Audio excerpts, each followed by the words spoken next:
Awesome, awesome. Hi, everyone, and thank you so much for joining us on today's podcast. On today's show, we have Eliza Quaglino with us, and she's here to share her tips and tricks on AI automation, everything automation.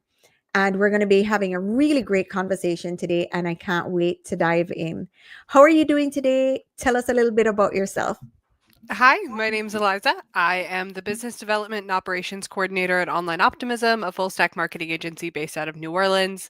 In my day to day at my job, I do a lot of automating for our proposal processes and our new leads. And I also do a lot of the automation processes for our operations, so HR and onboarding employees. Awesome, awesome. And how long have you been doing this? At this agency, I've been here for a little over a year now. Yeah. Awesome, awesome. And I like to ask questions that are, going to help our audience and our listeners. So I would love to just dive right in. Like, what led you to be in this role? Why are you? Why? Let me ask that first question. What led you to be in this role? So when I was in college, I had my heart set on being a lawyer, and then I ended up working with a lawyer for a little bit and decided that that was not the role for me. So I did a radical switch into marketing, and I ended up working as a specialist for Online Optimism. It's what we call our working interns at the company. And while I was there, I ended up my the CEO, he asked me, he was like, "Hey, what do you know about automations?" And I said, "I don't know much right now, but I can learn. I'm always down to learn new things." And he said, "Yeah, here, have at it. Have fun, see what you can do."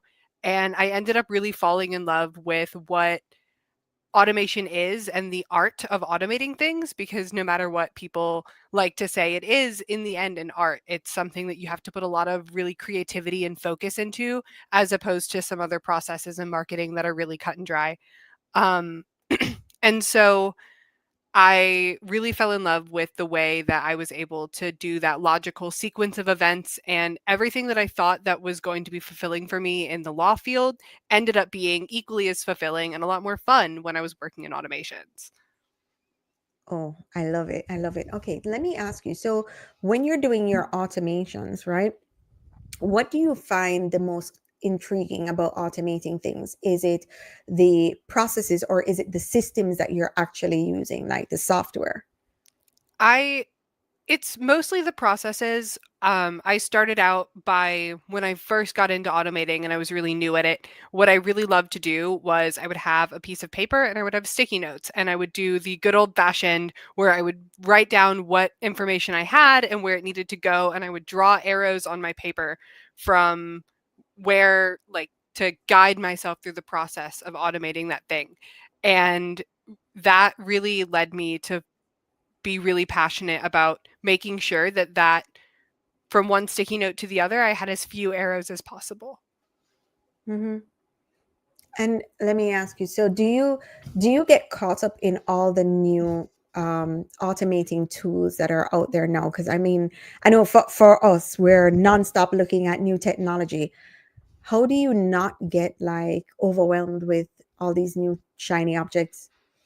I I would love to say that I don't get overwhelmed, but I do. My rabbit holing down into a new tool or a new shiny toy that I've found is not a problem per se, but I do spend a lot of time whenever somebody's like, "Hey, have you heard of this?" and I haven't, I will spend hours the next day looking into the capabilities of it, looking into whether or not this is a good replacement, and looking into whether or not we should shift our entire agency over to this new software. Um, I to If I were to give my younger self some advice, I would say to really look into, first, when you find that new piece of software, you should look into how it automates with your current tools that you're using. Like, don't look into see what future problems it can solve. If it can't solve the problems that you're currently having, then it might not be a good choice, but keep an eye on it. Like, I have a running list of different automation softwares that I've looked at and I have decided weren't a great fit for the agency at the time. But I go back every so often to check and see if there is something new that they're offering that our current softwares aren't allowing us. Yeah. And following that up with cost, right? I know a lot of the software for our audience may be cost prohibitive, so how do you determine what's the best use of resources when looking at software? When looking at it originally, you always have to consider the startup cost. If there isn't a free tier or some way that I can test out how this is going to work for my agency, I don't tend to waste time on it, because if they're not giving you the chance to really look into how it's going to solve issues, then maybe it's not worth that startup cost at all.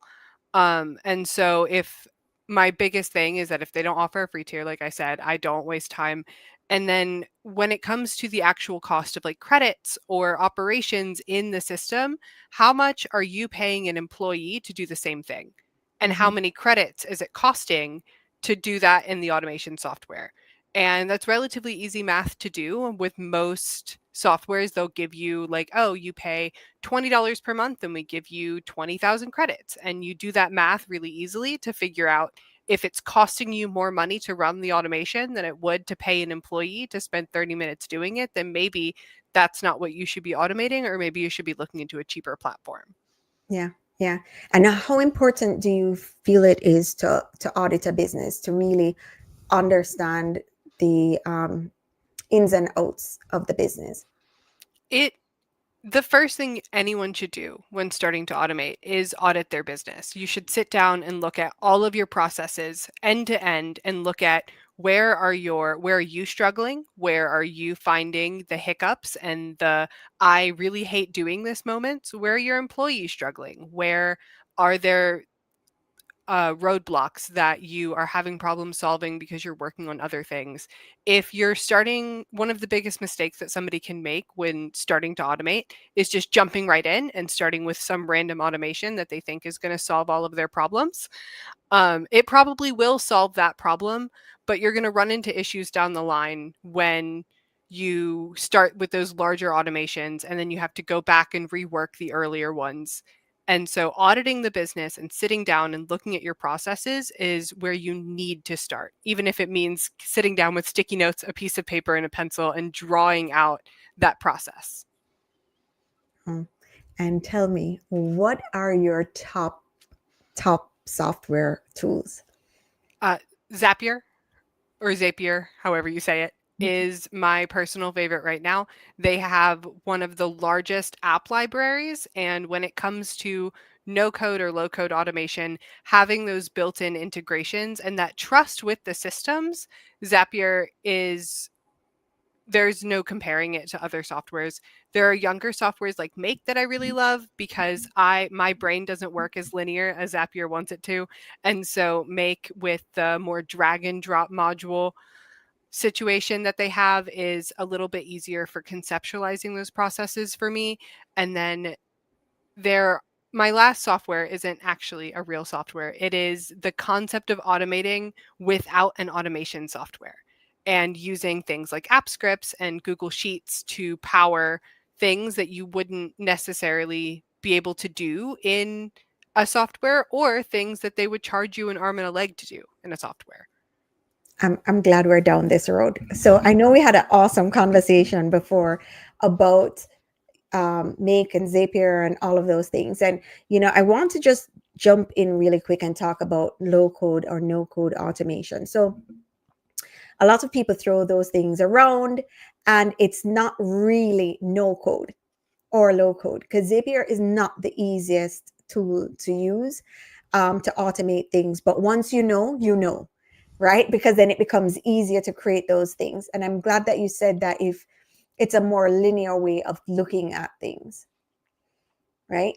Can Yeah, you get into what that means exactly? Like, what is a linear way of looking on it as compared to like an automation tool like Make?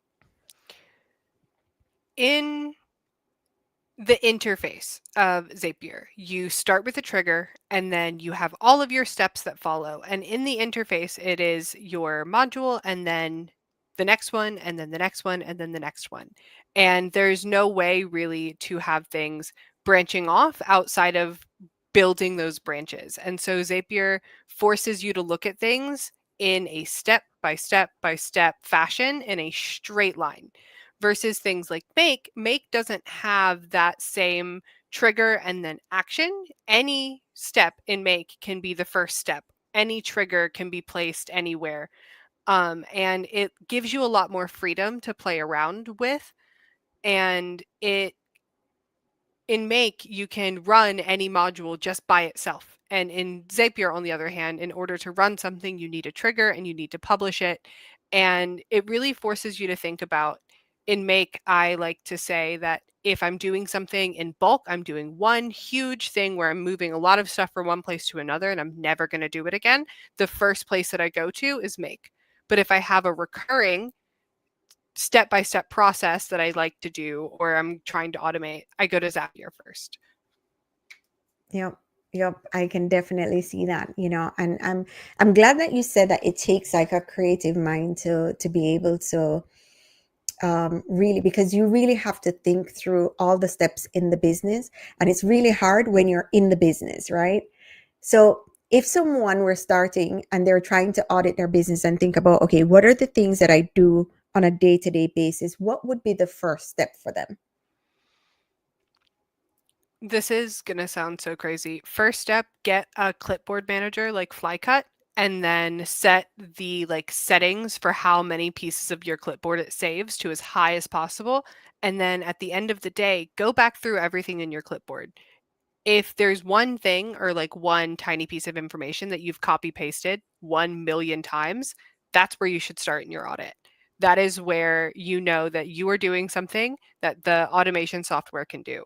And then after you've reached that point where you're starting your audit with your copy paste situation, then you can expand it to, okay, what does the rest of that process look like? I was copy pasting the password from here to here several times. What am I doing after that? What am I doing before that? Where am I stopping to get approvals from my employees? Those are the questions that you can ask after you've identified your starting point.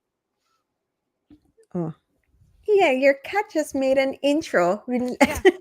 We have a little Awesome. guest star today. Hi. Awesome. I love that. I love that workflow. I think it's a really great it's a really great way to start, a really great way to look at it. For larger companies, a lot of the pushback, I'd like to say pushback that I've gotten when speaking to someone and saying, hey, listen, I think you should automate a lot of the processes. They're like, oh yeah, no, no, no. These are the things that we've been doing and they're working. And then the next 5 minutes you hear, oh, I can't stand that we do it this way. For larger companies, how easy is it for them to go in and automate? That's the first part of the question. And the second part is, if you are working with a large company, large team, right, where they have several people doing several things, like how would you audit that? For larger companies, I think where you need to start in general with automations and the audit is go team by team. Go, if you have several teams, especially if you have one of those teams that's like, we've been doing it this way for years, we don't want to change it, this is working, and you're getting that pushback from the employees on that team. Look at other teams, look and see if there's a different part of the company where you can start where you're not going to get that pushback.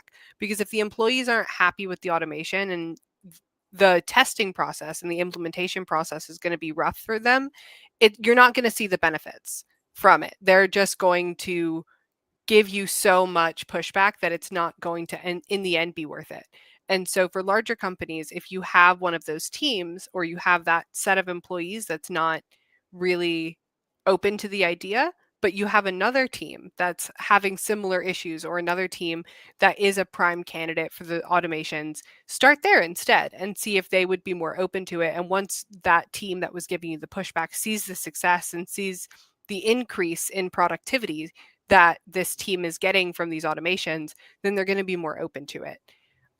You can also start in the leadership of a company. I've noticed that leadership, they send a lot of emails, they're doing a lot of managing. spreadsheets and budget charts and all of that stuff. If you can start in the leadership and work your way down instead of working in your employee teams and working your way up, they're going to see, like I said, they're going to see the benefits, they're going to see the productivity increase, and they're going to be more open to the changes in their processes. But automation is not always a smooth road. It's not always something that, like, you click a couple buttons and then all of a sudden this whole thing happens. Sometimes you spend days or even weeks testing and implementing and realizing that it doesn't work, rolling it back, retesting, re-implementing. And that is one of the, I mentioned that automation is an art.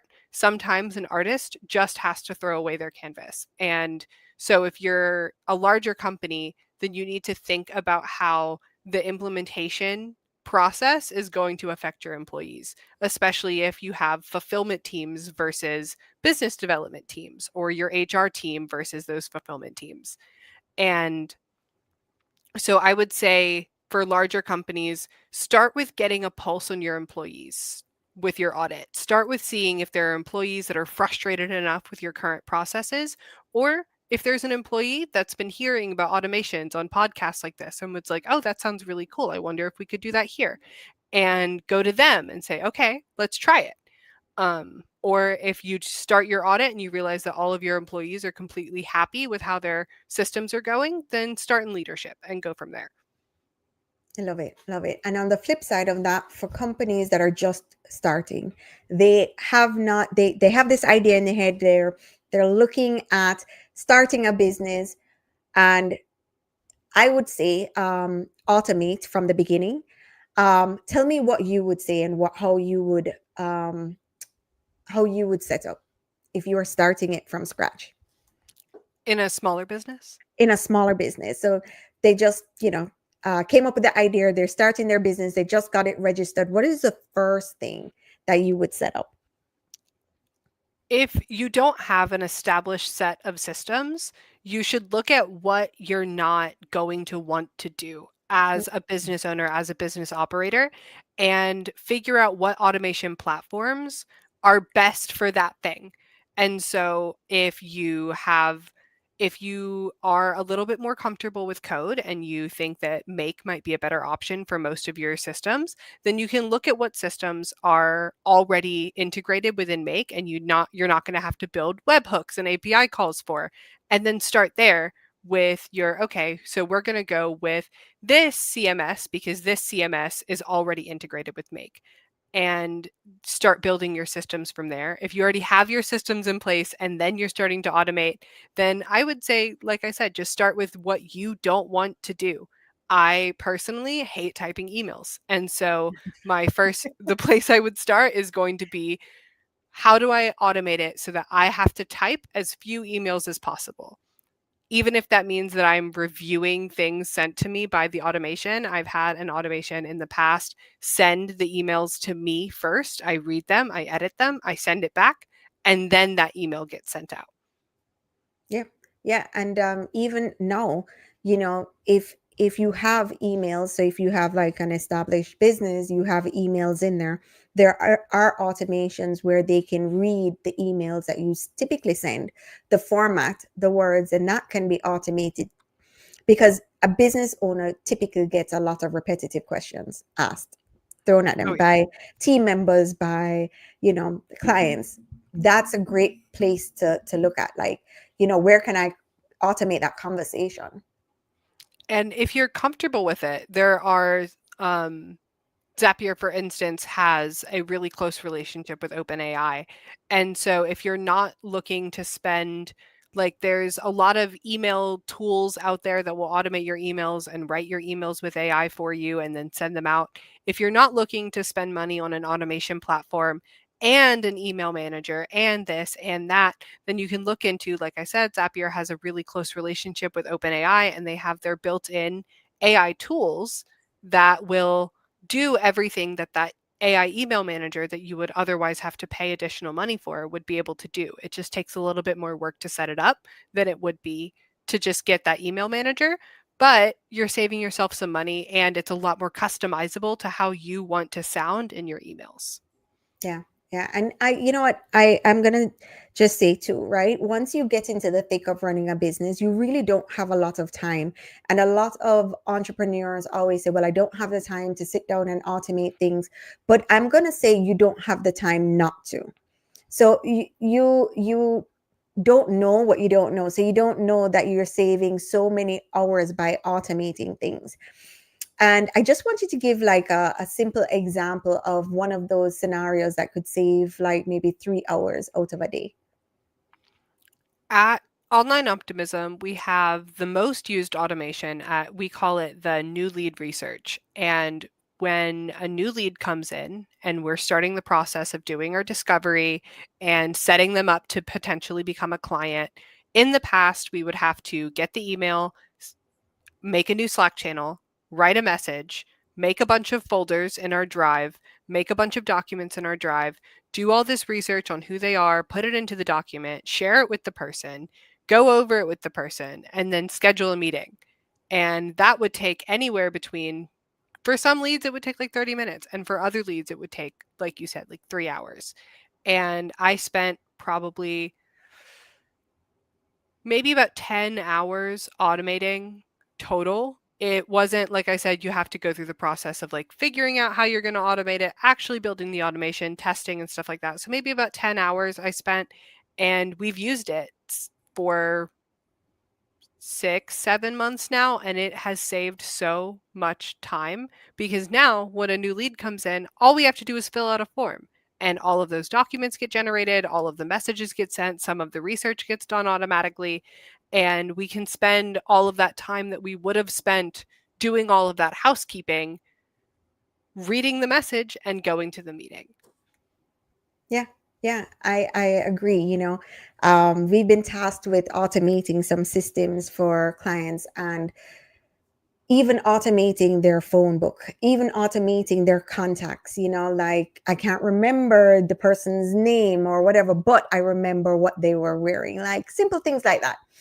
you know um a lot of people don't understand how many different automations are out there, how many tools, how many people are building automations, right? Right. Are you in a lot of Discord channels and looking at different automations and workflows that people are creating, or like where are you finding like other people in the same industry that are doing the same things to like bounce ideas off of? I am not in a ton of Discord channels, but I am a professional Reddit lurker. I should have a degree at this point in looking at what other people are doing on Reddit. And I would say, to get that inspiration, Discord is great. Reddit is better. Reddit, you have this whole backlog of people and what these people are doing. And if you really spend the time, you can go into, like, Zapier has their own subreddit, Make has their own subreddit, and you can go into these subreddits and scroll through and see what other people are doing, what problems other people are having, and how to solve them.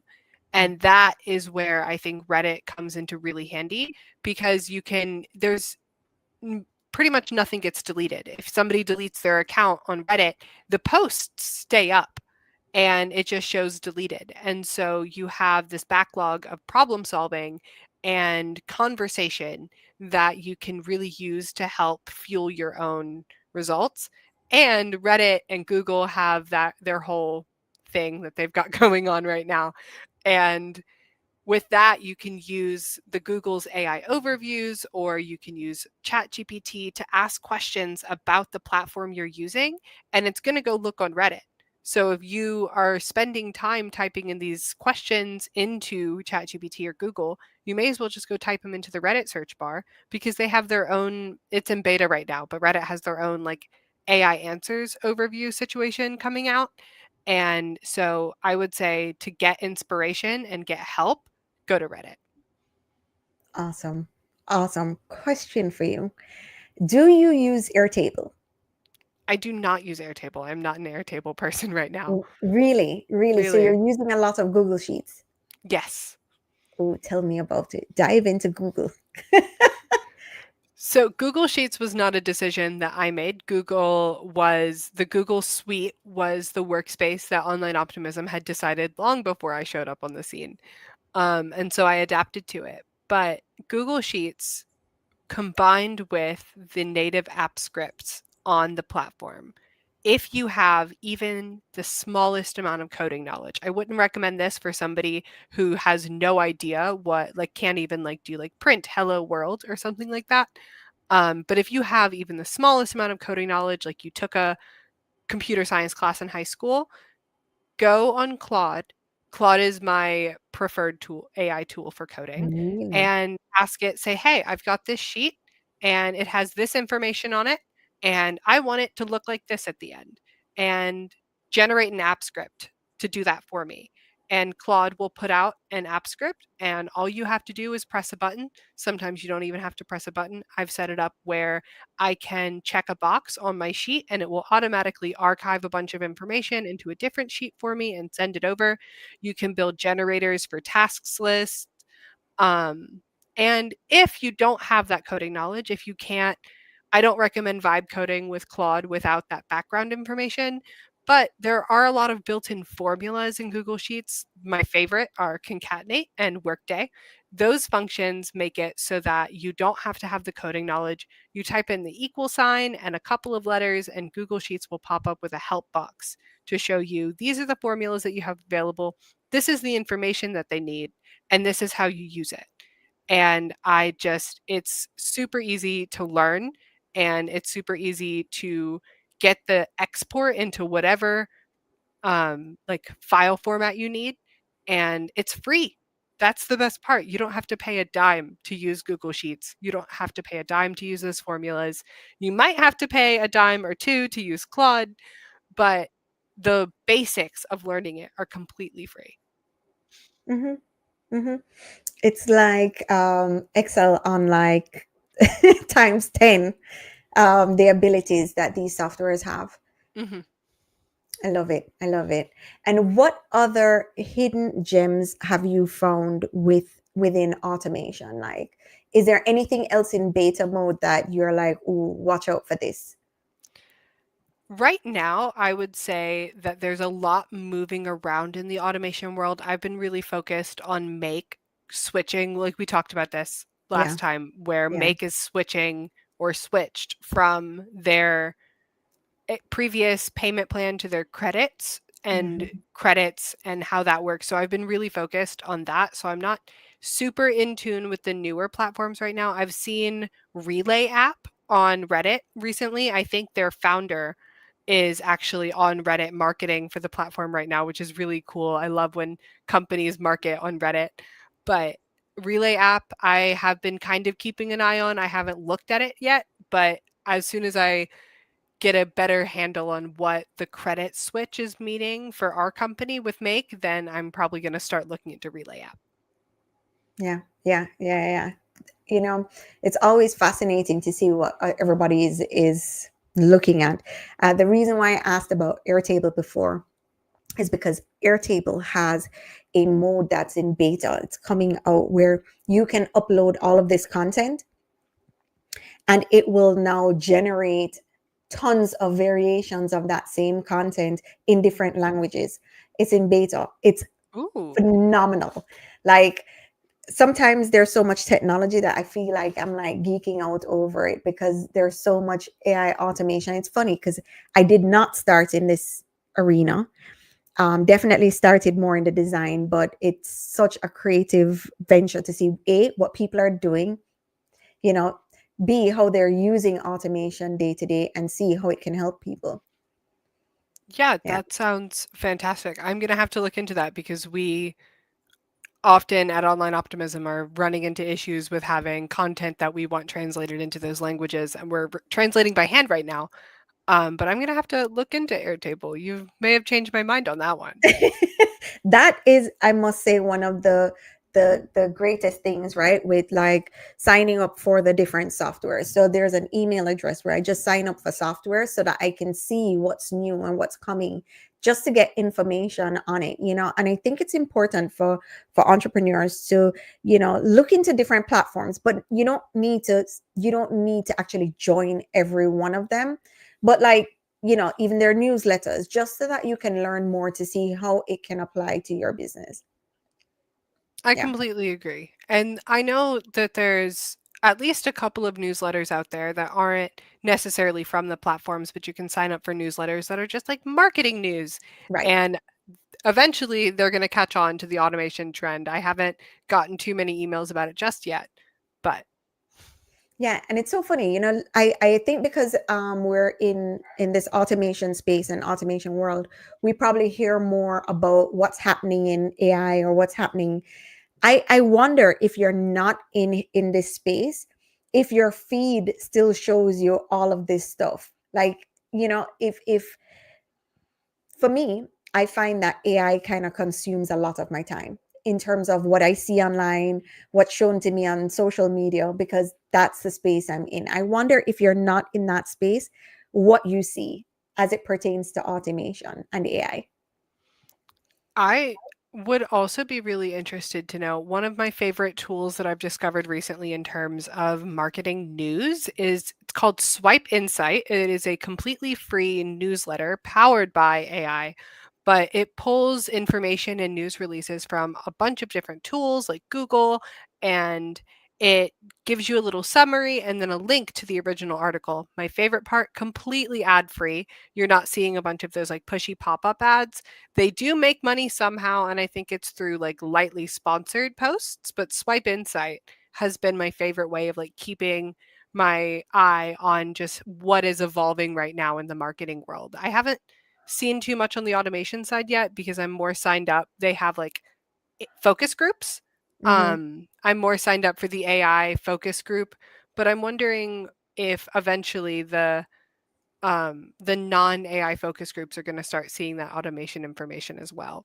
Right, right. I wonder. I really, really wonder.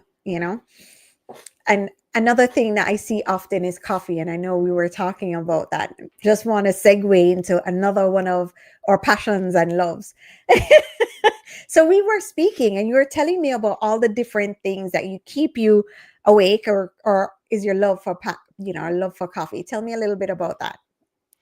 I spend a lot of time interacting with coffee. When I was in college and high school, I was a barista just to make a little bit of money on the side. And in that, I found that making coffee and the process of learning all of the different methods to prepare, it's similar to all the reasons that I love. Sorry about that.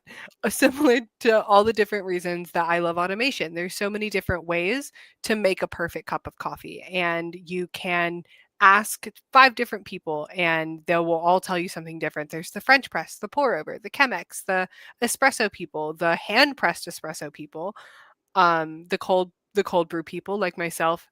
And then there's the people that love coffee and never make it themselves, which is also an option.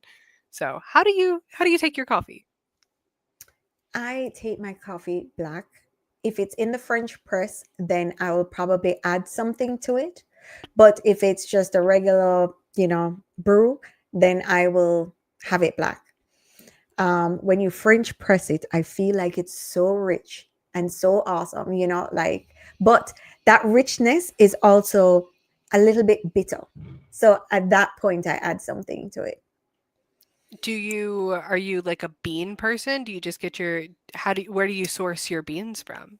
Oh, so good question. So I love Jamaican black coffee. I like the beans. So when I get those, they're pretty expensive. So only when I get them, I will grind the beans. Other than that, I'll buy it already ground and go from there. But yeah, that is my coffee experience. If you really like Jamaican beans, then you're experiencing bitterness in your French press, then you should look into beans with marked with natural process. So beans sourced in Jamaica and other like central-ish American, that area of the world, those beans sourced from there are usually wet processed beans. Natural process is more popular out in like the African region of the world, and those beans tend to be a little bit sweeter because they're left out to dry with their shells still on them, and all of the natural sugars infuse the bean, and the natural processed beans tend to be a little bit sweeter and less bitter. Wow. This is phenomenal. So not only are you like a automation enthusiast, like your coffee. I do spend a lot of time making coffee. Wow. Yeah, it's to stay up to automate stuff. Yeah. And I'm sure people don't even understand how long it takes to automate. But tell me, for your cup of coffee, like what's your favorite blend? My favorite blend right now is a natural process Costa Rican. So I know I mentioned that the natural process is more popular with African beans, but you can get natural process from South American beans. Um, it's a Costa Rican natural process that I get from a coffee shop near my house that also does their own roasting. And I put it into, I grind it and I cold brew it with banana, dried banana. And when it comes out, it is this beautiful, lightly sweet, almost sangria note situation with the banana and the sweetness. And it is my favorite thing. I am so obsessed with it. And if you haven't tried cold brewing coffee with dried fruit in with the coffee, then you are missing out. It's like a Roman bath. You haven't lived until you've tried it. Wow. Wow.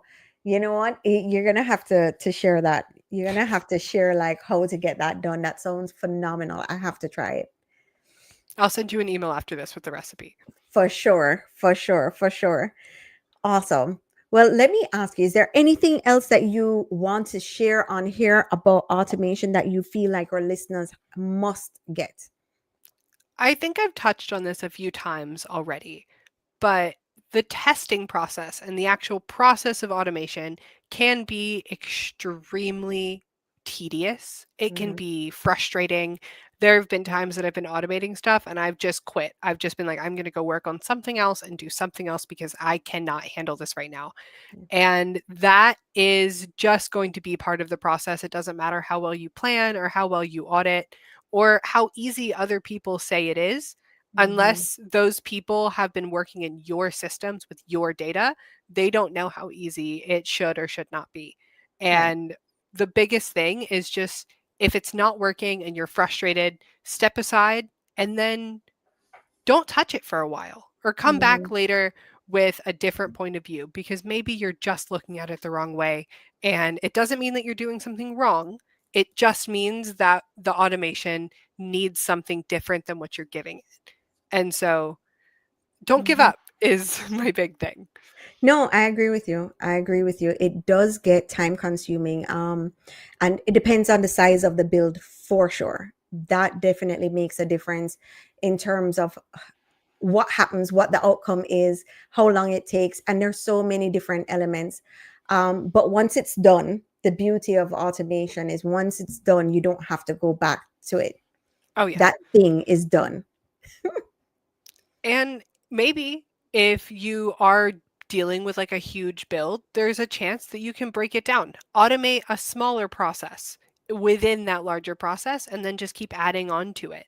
That Mhm. automation I mentioned earlier with the that's saving us like 3 hours, there are now like at least half a dozen little mini baby automations that feed off of the results of that one big automation that I spent 10 hours on. And Wow, so that's now I awesome. spend an hour and just tack on an additional functionality and tack on like, oh, I want HubSpot to also record a deal. Let me just go add one step to this automation because the rest of it's already done. The information's already there. Mhm. And so I guess that is one more tip. Zapier, like I mentioned before, has this thing in their system called Tables by Zapier, and it stores information from every single automation that I've run that I've connected to the table. And so if you're having trouble getting information into and out of the system, looking to see if there's an automation system that works for you that stores the information for you. And then you don't have to worry too much about how you're going to get that information in and then back out because it's all in there and you don't have to pull it back out. Mhm. Mhm. I agree. I agree. I love it. I love everything that you're sharing. I know that our listeners are going to get a lot of value out of it. Eliza, let me ask you, how can they find you, get in touch with you if they want to hear more or learn more about automation? The easiest way is just going to be to send me an email. I know I said I hate writing emails. I do still hate writing emails, but I will write anyone an email anyway. My email is going to be eliza@onlineoptimism.com. You can also reach out via the Online Optimism website, or LinkedIn. I'm on LinkedIn. But like I said, the easiest way is going to be sending an email. Awesome. Awesome. Unfortunately for me. Listen, I get it. I get it. I get it. Thank you so much for joining us today. It was a pleasure to have you on. I look forward to having more conversations with you. Everyone, thank you so much for listening.